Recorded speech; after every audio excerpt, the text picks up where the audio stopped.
Welcome back to the home front. I'm your host, Reed Galen. Well, guys, it is Tuesday, January 21st, and we are now in the second day of Donald Trump's presidency. He is now both the 45th and the 47th president of these United States, something that we never thought could happen, would happen, should happen, but here we are. And so I want to take a few minutes today just to sort of walk you through how I spent yesterday, Monday, the 20th, and give you a sense of how I think we should spend the coming days, not only for the good of the country, but first and foremost for the good of ourselves, because it's going to take a lot of self-reflection, self-protection, and a lot of work to get through the coming days, weeks, months, and years. So, yesterday, I should say this weekend, it was Martin Luther King weekend. We had friends in town, and yesterday was a holiday. And I think, we should reflect on Dr. King's legacy and his words, as I did a little bit.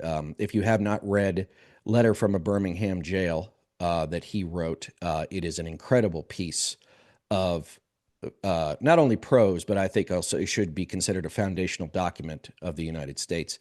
But I went skiing. I'm lucky enough and blessed enough to live in a ski town, and I went skiing with my friends.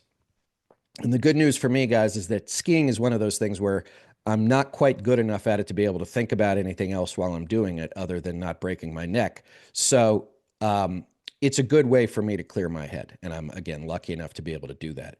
But as we were in a lift line, I looked over at the clock in the shack and it said 10:02 Mountain Time. And I knew what had happened. Either Donald Trump had just finished or was about to finish taking the oath of office, one that he never intended to keep in 2017 and certainly doesn't have any intention of keeping now. But I knew that the new era had started. And I mused on that for a minute, and I thought about it for a minute. And then, you know what? Got back on the lift, started talking to my friends, and cold, clear air cleared my head. And I think that's something that, as I've written several times over on Substack, also at the home front, I hope you'll check it out and subscribe, is, we need to reconnect first and foremost with ourselves, with our families, with our neighbors, with our friends, in a context that does not allow Donald Trump to do what he does best, which is to put him at the middle of everything. He wants that. That's what he wants. That is his superpower. For far worse for all of us, not only here in the United States, but in so many other places. And so I was glad to be able to connect with, a buddy of mine who I've known for 30 years since college, right? It was the most time we'd spent together probably in 15 years, and it was worth every moment of it. And I think that we should do more of that. I think that we should get more involved in what's going on in our communities, because, as I have said before, so much of what affects our lives on a daily basis does not happen in Washington, D.C., or even in a state capitol, but it happens in a city or a county building. It happens in an unelected recreation board or an elected school board or the library board or whatever it is. So, there's always work to be done. There's always work needed. There's always help that is needed, I should say. So let's do that. But before I get to the philosophical part of my presentation today, let's just spend a minute on yesterday.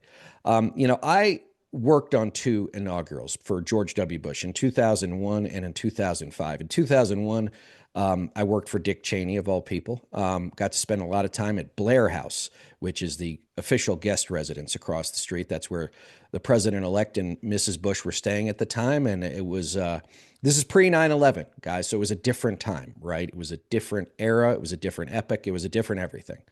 And it was very exciting. Very exciting to see all the choreography of the cars moving and everything else in the official status, and getting to be in the middle of all that was very fun. In 2005, a little more mundane. I sat in a command center with two radios next to me, waiting for nothing to happen, and thank God nothing did. Not that I could have done anything anyway, but that's what my job was that day. I remember weeping through Joe Biden's inaugural, tears of joy 4 years ago. Because it had been such a long year and such an incredible fight. And frankly, the depths of COVID and hundreds of thousands, it would soon be more than 1 million Americans lost, economic damage untold. And this moment, this flickering moment that turned out to be just a candle in the wind, to steal a phrase, was cathartic. Yesterday, I didn't watch, as I noted. I didn't need to watch. I knew generally what was going to happen, not only officially, but also what Trump was going to say. And he said those things. I thought his inaugural address was very low energy. He stuck to the teleprompter, so they must have pumped him full of more Adderall or something to keep him on script. But it was full of, pablum, America's greatness and all that stuff that I don't think he's really ever cared about, but it resonates with the people that have voted for him. And I think, frankly, a lot of people who didn't vote for him or stayed home. We like to think of ourselves as America being the greatest. I think it's one of the greatest nations in the history of the earth. So that's pretty standard fare. But again, for him, it just seemed like filler. They had to get through 30 minutes and they just put this stuff in. But it was also a speech filled with contradictions. He talked about how, his administration would bring the end of all war to the earth, which theoretically is a great thing. In practice, it would be an incredible thing if we could do that. But then he talked about manifest destiny and the fact that we're going to go, we need to expand our territory. You either get one or the other, because my guess is if it's Denmark or Canada or Panama, these people are not going to give up what they have just because Donald Trump tells them to. That's even with the United States being the hegemon for the last 30 or so years, still not how the world's going to work. And yes, we get a vote, but a whole bunch of other people get votes too. He talked about sending troops, active duty troops, to the border and treating Mexican drug cartels as terrorist organizations, which I think they are. But again, you've got a bunch of, cops and sheriffs down there with itchy trigger fingers. What's going to happen when, American personnel or even American civilians start getting killed because, the cartels have said, you want a war, we'll give you a war. Again, I don't think there's any good answer for that I'm smart enough.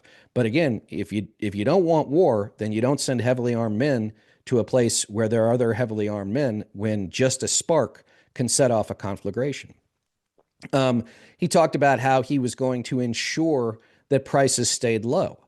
Not entirely sure how one forces prices down, with the exception of Nixonian wage and price controls from the 70s, which are antithetical to most economists, certainly most conservative economists, while also introducing inflationary pressures like 25% tariffs on Canadian and Mexican goods that are coming as of February 1st, and mass deportations, which are likely to not only cost a lot, but also create economic disruption in their own right.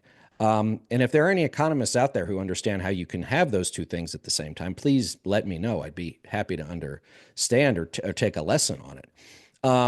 And then, there was this one piece too that I think was, to me, the most chilling, which was in his zeal and his people's zeal to really erase the idea of affirmative action, or that anybody needs a hand up in some of the entrenched institutions in our country.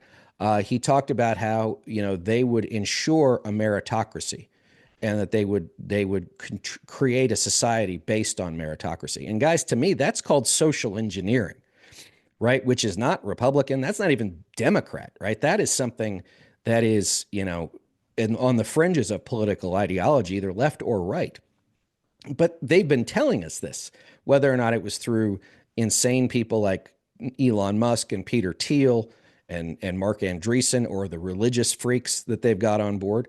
They want to change society. They want to change culture. And I think that that's something he was announcing yesterday, even if he did it, in a monotone, because it didn't seem like he was going to be able to stay awake.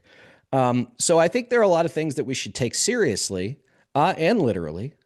He's already signed a whole bunch of executive orders. He'll sign more. We're going to see shock and awe for the next several weeks. And that's the whole idea, right? The whole idea is to overwhelm the senses. That's always been, as I noted a few minutes ago, that's always been the thing that they've been best at.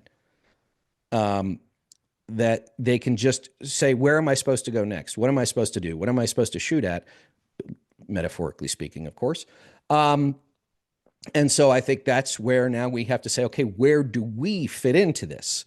Where do we, the individuals, and if you're listening to this, you've probably been a volunteer, maybe you've been a candidate, you've been an activist, you've been somewhere in the fight over the last 5 or 10 years.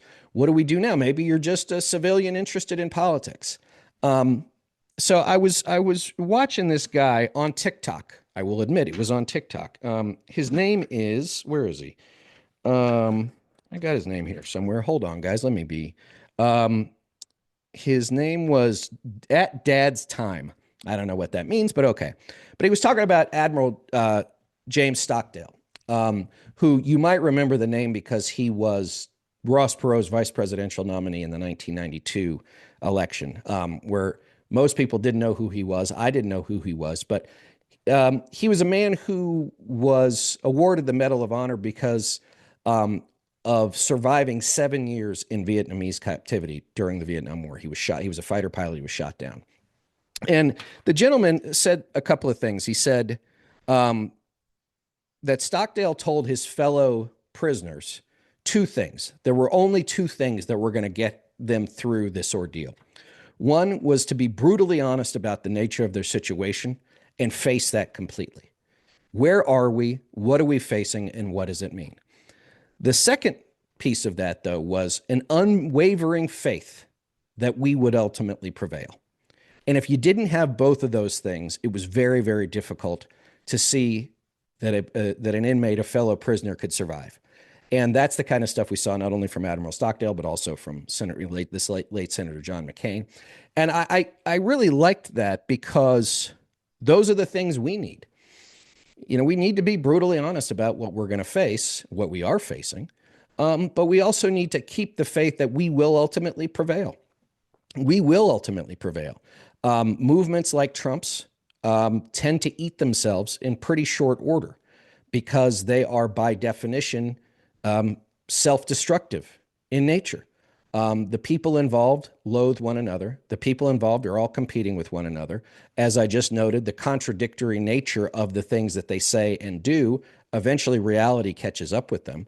There's a great line from the miniseries Chernobyl, where the gentleman, the guy who plays the chief nuclear scientist said, every lie owes a debt. Every lie owes a debt of truth. Something like that. And that's what happens with movements like Trump's. The problem with that, of course, is that, as we have seen with movements like this, with regimes like this, is that they tend to leave an incredible wake of destruction and damage behind them. And that's where we have to brace ourselves. We have to put our own barriers and our own boundaries up and say, okay, there's only so much I'm going to try and let this affect me on a daily basis. And that is not to say you should give up. That is not to say that you should put your faith in anything other than ultimately the American people and us collectively will do the right thing. But it does mean that, like you would be in an abusive relationship, you have to say, what is it I'm willing to put up with and what am I willing to react to? And what am I going to say no to? I'm not going to do this today. I'm not going to do that today. Because remember, they want the reaction, guys. They want it every single day. They want to zap you and tap your energy. They're energy vampires, right? They feed on it. The whole movement feeds on it. And Trump, as the vampire in chief, feeds on it most of all. And it is the work of the mainstream media and the work of right-wing media. And frankly, guys, even some of the online left to keep everybody spun up and at a tizzied state. It's an exhausting process. And it's one you have to ask yourself whether or not you want to be a part of. And that's not to say you shouldn't stay informed. That's not to say you shouldn't keep your eyes and your ears open. And you shouldn't use your voice when it makes the most sense. But screaming at the top of your lungs from the moment you wake up until the moment you go to sleep, you're going to wear that voice out in about 2 days, right? And then you're not saying anything. We must conserve our energy. We must preserve our ability to think and to strategize. If we think about this, there will be opportunities to push back on Trump and co. And if the definition of luck is when preparation meets opportunity, there will be opportunities, but we need to prepare. And while you can't prepare while you're whirling around like a dervish on meth, you have to conserve a little bit. You have to understand the world in which we're living, again, as Admiral Stockdale said, but then also say, okay, but when the time comes, we will be there and we will be ready. And I think a lot about that. And I think, there are a lot of people out there who, ascribe to, more of like a stoic philosophy. And I think it's, Ryan Holiday has a lot of good stuff on this. When we were going through some trouble years ago, his book, The Obstacle is the Way, was an incredible read for me, simply because it reminded me that A, I was not the only person who had gone through this, and B, other people had gone through worse and had come out. And that so much of this, whether or not it's Marcus Aurelius or Epictetus, right? Things will happen. Things are always going to happen. That's the great Dawes song. Things happen, they always do. The question is not whether or not they're going to happen, but when they do, how do we respond to them? And guys, I think there's a really important thing here. The difference between response and reaction. Reaction is knee jerk. It's a snap. What do you do? It's that midbrain taking over. It's fight or flight. Response is taking the deep breath and saying, is this something that I need to have an opinion on? Is this something that I need to speak out on? Is this something that I need to get myself wound up into knots about? My guess is that, as much as it pains me to say this, probably 90% of the time the answer is going to be no. Trump's going to say and do crazy stuff every day. That's not a new thing. The fact that we're a decade into this and still so few of us understand that, like, you don't have to respond to the crazy, nor should you, because that's exactly what they want, right, is beyond me. But again, it's not just a cottage industry. It's a significant industry at this point. The outrage industry across the political spectrum is very, very lucrative. And you can choose or not choose to participate in it. My suggestion is that, again, like I'm going to do, spend a little less time on your phone, a lot less time on social media, except, of course, listening to me and reading my Substack, and doing things that bring joy and fulfillment, as opposed to hollowing you out from a spiritual and a political and a soulful, if that's a word, perspective. And so I think that's how I see the next, little bit. I could change my mind tomorrow, but I don't think I'm going to. So let me finish by telling you how I closed my day. So where I live here in the mountains of Utah, like so many places in the country, we're going through a bitter cold snap, and it was like 9 degrees, 4:30 in the afternoon. The sun's already behind the mountains. It's getting dark, but the dogs need a walk, right? They hadn't been out because we'd been out running around all day, and they needed a good leg stretch. And so I bundled up and I put my gloves on, put my hat on, put my big coat on, got the dogs on the leashes, and turned on the album 10 by Pearl Jam. It's their debut album, I think 1992. And I started the walk, and the walk sort of starts a little bit downhill, and the wind is picking up, and my face is chapped, and my eyes are watering. And it's a very up-tempo, it's one of the best, in my opinion, greatest rock and roll debut albums of all time. Maybe just greatest albums of all time. One of my favorite bands. And as you get sort of coming on the back loop home, it's about a 1.5 mile loop. You start uphill, and as you start uphill, your blood starts pumping a little bit more. The feeling comes back to your feet, comes back to your hands, right? And before you know it, you're at the top of that hill. You're at the crest of that hill. The guitars are screaming, the drums are pounding, the bass is bassing, right? Eddie Vedder's wailing. And you know what, guys? I felt better. I felt so much better. I'd gotten my fresh air. I'd listened to music that got my psyche back where it needed to be. I got my blood pumping, and I could feel, and I know this sounds goofy, guys, but I could feel sort of the life force returning to me. And I think that was something that I will, look, I take the dogs on a walk most days. I don't think you have to have a sort of existential experience every time you do it, but if you do, good for you. And it was the thing I needed at that moment. And so what I would say is this is like, if there's something you think you need, right? But it's like, do I really want to go out in the cold? Yes, go do it. Because the beginning of that walk, yes, is cold and it's uncomfortable. But the end of that walk is its reward. You feel better. You're glad you did it. You can walk back into the house feeling warm, feeling toasty, saying, okay, I've done what I needed to do. I've cleared my head, and now I can go on about my business. Guys, I want to thank you so much for helping this community grow. I hope you will share the Homefront podcast and the Homefront Substack with your friends and your family and your colleagues. Guys, we need everyone we can to join the community, join a conversation. Sometimes we're going to talk straight politics. Sometimes we're going to talk something else. But you know what? You guys have always, the people who've listened to me for years, you've been with me for a long time. I cannot say thank you enough. As we enter this new era, just know that we will enter it, locked arms, holding hands, moving forward together, looking to each other and out for each other to make sure that no one is left behind, that when the time comes, that good will prevail, that democracy will prevail, that America will be set right on the path it needs so that, as Dr. King said, the arc of history will indeed bend toward justice. Thanks, everybody, and I'll see you next time.